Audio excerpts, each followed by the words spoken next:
Sir এই নিন এই মাসে দোকান ভাড়া। ঠিক আছে, আমার অনেক ক্ষুধা পেয়েছে।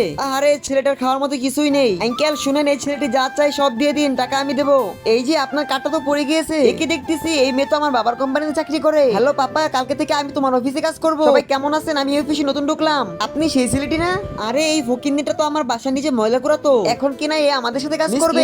ও তো নিজের যোগ্যতা এ পর্যন্ত এসেছে, ওকে অপমান কেন করতেছেন? তুমি আমার থেকে বেশি বুঝো, যাও এই মাসে তোমার বোনাস কার্ড। আচ্ছা আপনি ওর কথায় রাগ করবেন না, চলেন আমরা খাবার খেতে যাই।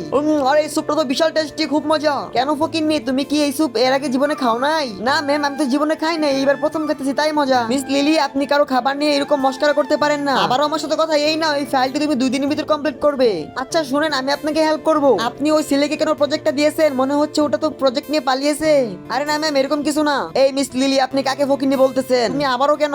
আরে ও তো আমাদের কোম্পানির মালিক। শুনেন, কালকে থেকে আপনাকে আর অফিসে আসতে হবে না, চলে যান। পার্ট 2 দেখতে চাইলে ভিডিওর মধ্যে লাইক করে চ্যানেলটি সাবস্ক্রাইব করে দিন আর কমেন্টে লিখে দেবেন পার্ট 2।